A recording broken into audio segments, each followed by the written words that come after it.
স্বাগত তাসিন টিউটোরিয়ালসে। আজকে আমরা শিখব কিভাবে এক্সেল শিটে ড্রপডাউন লিস্ট তৈরি করতে হয়। তো ড্রপডাউন লিস্টটা কি? দেখুন, আমার এখানে যে কাজটি করা আছে, এখানে প্রথমে সিরিয়াল নাম্বার, তারপর সাবজেক্ট, তারপর হচ্ছে রেজাল্ট, পাস ফেল। এখন সিরিয়াল নাম্বারটা তো আমরা দিচ্ছি, কিন্তু যখন আমরা সাবজেক্টে লিখব, এই সাবজেক্টের জায়গায় আমাদের তো একাধিক সাবজেক্ট থাকতে পারে।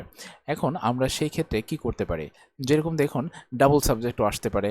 এখানে একজন বাংলা, তারপরটা বাংলা হতে পারে, অথবা ম্যাথমেটিক্স, তারপরে ৩-৪টা একবারে ম্যাথমেটিক্স হতে পারে। তো আমাদের সুবিধার জন্য আমরা যে কাজটি করব সেটা হচ্ছে একটা ড্রপডাউন লিস্ট তৈরি করে রাখবো। তো ড্রপডাউন লিস্টটা কিভাবে দেখা যাবে? দেখুন, আমার এখন এই এক্সেল শিটে আমার যে কার্সরটা সেটা আছে হচ্ছে এই ফার্স্ট সেলে। তো আমি যদি এখানে বাংলার উপরে নিয়ে আসি, এই যে ডান সাইডে কিন্তু একটা ড্রপডাউন লিস্টের আইকন চলে আসছে। এই যে দেখুন, এই যে এখানে কিন্তু আমার ড্রপডাউন লিস্টগুলো দেওয়া আছে।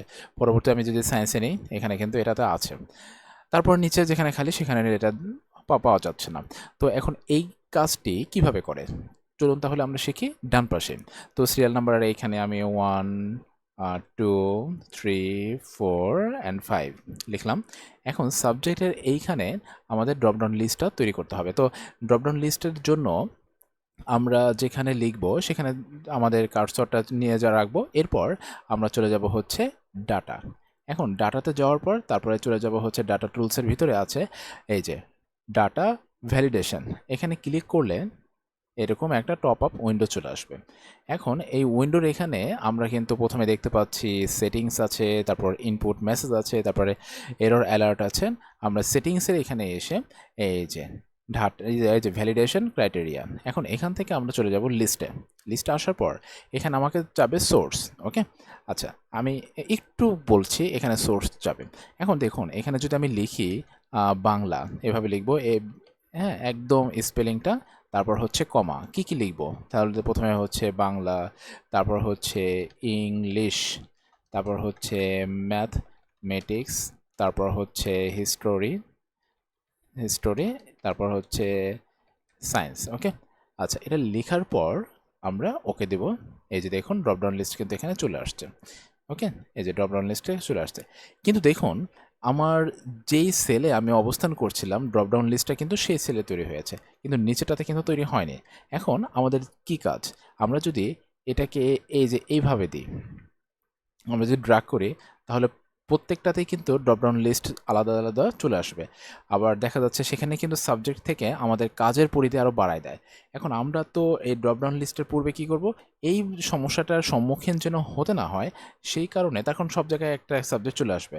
তো আমরা প্রথমে যে কাজটি করব সেটি হচ্ছে, যখন ড্রপডাউন লিস্ট তৈরি করব, আমরা সেই সেলগুলোকে সিলেক্ট করে নেব। আমার প্রয়োজন হচ্ছে এই পাঁচটা সেলকে আমি সিলেক্ট করে নিলাম।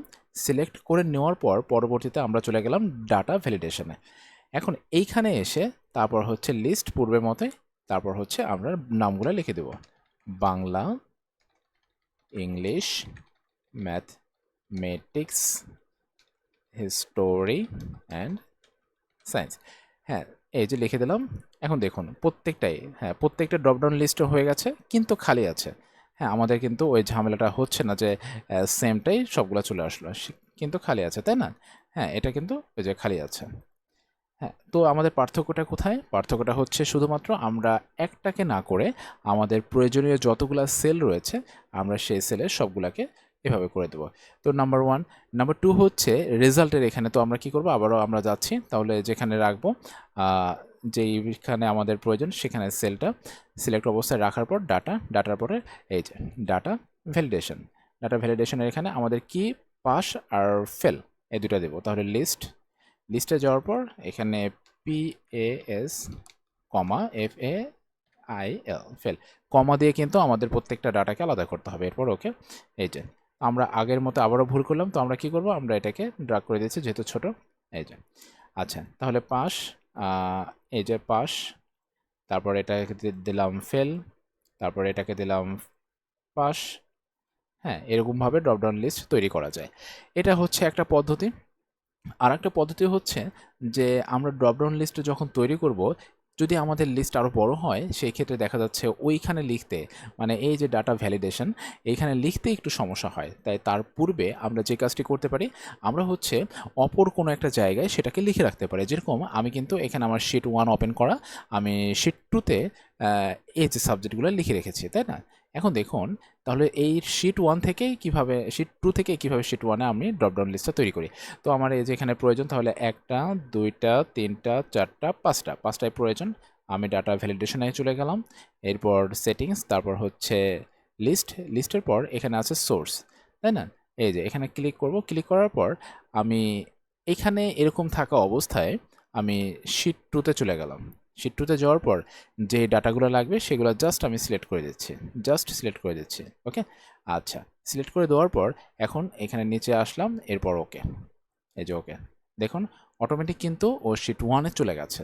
তো এইভাবে কিন্তু আমাদের কাজগুলোকে আমরা আরও সহজ এবং সিম্পল করতে পারি। হ্যাঁ, এখন আমি কিন্তু আমার সুবিধা মতো আমি ড্রপডাউন লিস্টগুলো এখানে এভাবে দিতে পারছি, আর পাশ ফেল যেভাবে আছে ওইগুলো সম্পূর্ণ সেম। তো আজকে এই পর্যন্তই, দেখা হবে পরবর্তী কোনো টিউটোরিয়ালে। ততক্ষণ পর্যন্ত ভালো থাকবেন, নিজের যত্ন নেবেন। আল্লাহ হাফেজ।